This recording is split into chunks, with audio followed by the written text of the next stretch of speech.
दोस्तों, क्या आपने कभी ये सोचा है कि हमारी ये दुनिया कैसे काम करती है। आप अपने आसपास हर रोज बहुत सी चीजें देखते हो, जैसे पेड़ पौधे, जानवर, पहाड़, जंगल इत्यादि। दोस्तों, आप इस दुनिया में जो भी देखते हो वो सारी की सारी चीजें मैटर से बनी हुई हैं, यहाँ तक कि खुद हम इंसान भी। और ब्रह्मांड में ये मैटर 3 अवस्थाओं में पाया जाता है, ठोस, द्रव और गैस। चाहे कोई बड़ा सा ग्रह हो, तारा हो या कोई जिंदा चीज, सब के सब एक ही चीज से बने हैं, वो है मैटर। लेकिन दोस्तों, मजे की बात यह है कि ब्रह्मांड में जितना भी मैटर है वो मैटर खुद अपने आप को कंट्रोल नहीं कर सकता, बल्कि जिस ईश्वर ने हमारे ब्रह्मांड को बनाया है उस ब्रह्मांड के रचयिता ने इस मैटर को कंट्रोल करने के लिए 4 फोर्सेज को इजाद किया। और वो 4 ताकतें ही हैं जो इस पूरे ब्रह्मांड में मैटर को कंट्रोल कर रही हैं। अगर ब्रह्मांड का रचयिता उन 4 ताकतों को नहीं बनाता तो हमारे ब्रह्मांड में मौजूद मैटर कभी कंट्रोल में आता ही नहीं और हमारे ब्रह्मांड का कभी निर्माण ही नहीं हो पाता। दोस्तों, आपने इंटरनेट पर यूनिवर्स की मिस्ट्रीज के बारे में बहुत से वीडियो देखे होंगे, लेकिन ये वीडियो थोड़ा डिफरेंट है, क्योंकि मेरा यकीन मानिए कि इस वीडियो को देखने के बाद आपका इस दुनिया को देखने का नजरिया पूरी तरह से बदल जाएगा। हम अपनी डेली लाइफ में छोटी मोटी चीज़ों पर ध्यान भी नहीं देते, लेकिन अगर हम दुनिया को गहराई से ऑब्जर्व करें तो हम पाएंगे कि हमारी दुनिया एक अदृश्य धागे की तरह इस तरह से बंधी हुई है जो हमारे पूरी दुनिया के संतुलन को बनाए हुए है। और पूरी दुनिया के संतुलन का मूल आधार 4 फंडामेंटल फोर्सेज हैं। दोस्तों, हमारे ब्रह्मांड में 4 फंडामेंटल फोर्सेज हैं जो पूरी दुनिया को संतुलन में बनाए हुए हैं, या यूं कहूं कि पूरी दुनिया को यही 4 फंडामेंटल फोर्सेज चला रहे हैं। पहला है इलेक्ट्रोमैग्नेटिक फोर्स, दूसरा है स्ट्रॉन्ग न्यूक्लियर फोर्स, तीसरा है वीक न्यूक्लियर फोर्स और चौथा है ग्रेविटी। इलेक्ट्रोमैग्नेटिक फोर्स ये वो फोर्स होता है जो इलेक्ट्रिसिटी, लाइट, मैग्नेट, फ्रिक्शन सब कंट्रोल करता है। सोचो, आपका मोबाइल चार्ज होता है तो वहाँ इलेक्ट्रोमैग्नेटिक फोर्स काम करता है। दोस्तों, जैसा कि हम जानते हैं कि हमारी दुनिया छोटे छोटे पार्टिकल से मिलकर बनी है, जिसे हम एटम यानी परमाणु कहते हैं।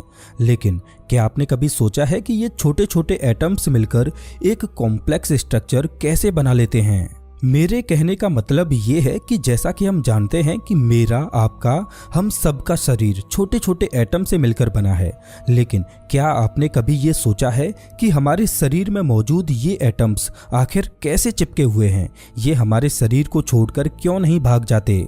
जैसे एवेंजर्स मूवी में थेनोस के चुटकी बजाते ही लोगों के शरीर धूल के कणों में बदलकर बिखर जा रहे थे, उसी तरह हमारे शरीर में मौजूद ये एटम्स आखिर क्यों नहीं बिखर जाते? क्यों हम एक ढांचे के रूप में संतुलन में बने हुए हैं? आप सोच पा रहे होंगे कि कोई ना कोई ऐसा फोर्स जरूर होगा जो हमारे शरीर में मौजूद इन सभी एटम्स को बांधे हुए है, जो इन्हें बिखरने से रोकता है, और वो फोर्स है इलेक्ट्रोमैग्नेटिक फोर्स। सोचो, अगर इलेक्ट्रोमैग्नेटिक फोर्स ना होता तो एटम्स कभी एक दूसरे से चिपक ही नहीं सकते थे, और अगर एटम्स एक दूसरे से ना चिपकते तो मैटर यानी पदार्थ कभी बनता ही नहीं, और अगर मैटर ही नहीं बनता तो इस दुनिया में हम जो भी चीजें देख पाते हैं या छू पाते हैं वो कभी बनती ही नहीं।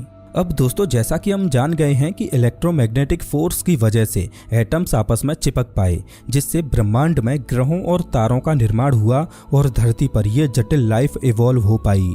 लेकिन अगर हम अपनी दुनिया को एटम से भी छोटे लेवल पर देखें तो हम देखेंगे कि खुद एटम यानी परमाणु भी इस तरह से बना होता है कि उसके सेंटर में न्यूक्लियस होता है, जिसमें न्यूट्रॉन और प्रोटॉन होते हैं, और इस न्यूक्लियस के चारों ओर इलेक्ट्रॉन्स घूमते रहते हैं। अब मेरी बात को थोड़ा ध्यान से सुनना। आपने कभी न कभी 2 चुंबक के साथ एक खेल तो जरूर खेला होगा, जिसमें आपने देखा होगा कि अगर आप 2 चुंबकों के अपोजिट पोल्स को पास रखो तो दोनों चुंबक आपस में चिपक जाती हैं।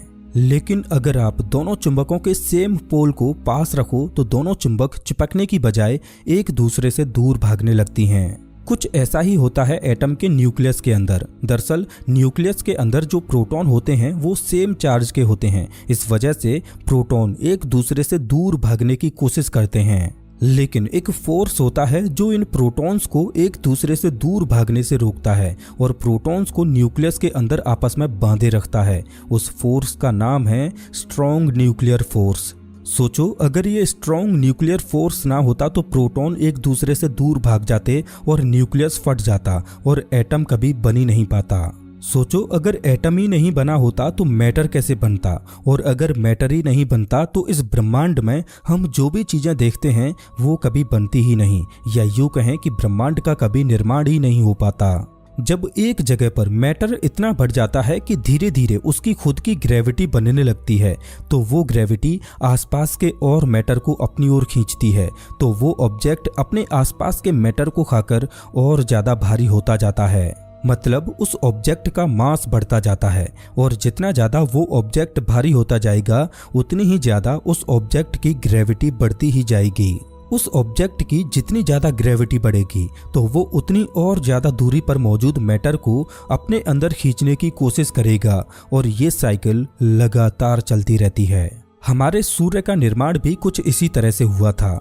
जैसे जैसे ग्रेविटी बढ़ती गई वैसे वैसे सूर्य शुरुआती सौर मंडल में मौजूद गैस और धूल के रूप में मौजूद मैटर को अपने अंदर खाता गया, और हमारे सौर मंडल में मौजूद 99.8% मैटर को अकेले सूर्य ने अपने अंदर समा लिया, और बचे हुए 0.2% मैटर से हमारे सोलर सिस्टम के सभी प्लैनेट्स और एस्ट्रॉइड्स बने। कहने का मतलब ब्रह्मांड में ग्रेविटी उस दानव की तरह बिहेव करती है कि उसको जितना ज्यादा खाना मिलेगा यानी मैटर मिलेगा तो वो उतनी ही ज्यादा और शक्तिशाली होती जाती है, और ब्रह्मांड में उसकी पहुंच उतनी ही और ज्यादा दूरी तक बढ़ती जाती है। अब दोस्तों, सूर्य तो बन गया, लेकिन बिना जले और बिना प्रकाश दिए सूर्य किस बात का? तो यहाँ पर काम आता है वीक न्यूक्लियर फोर्स।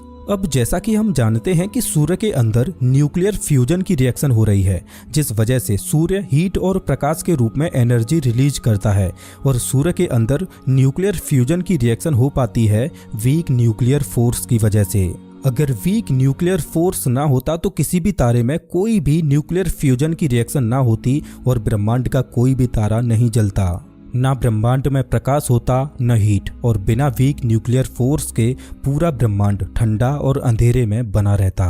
दोस्तों, ये चारों फंडामेंटल फोर्सेज ब्रह्मांड के वो 4 पिलर हैं कि अगर इनमें से एक भी गायब हुआ तो पूरे ब्रह्मांड का संतुलन बिगड़ जाएगा। ग्रेविटी को छोड़कर बाकी के तीनों फंडामेंटल फोर्सेज सूक्ष्म लेवल पर यानी एटम के लेवल पर काम करते हैं। इस वजह से हम अपनी रोजमर्रा की जिंदगी में इन तीनों फोर्सेज को महसूस नहीं कर पाते, लेकिन ग्रेविटी वो बड़े स्केल पर काम करती है, जिसका असर हमें अपने चारों ओर दिखाई देता है।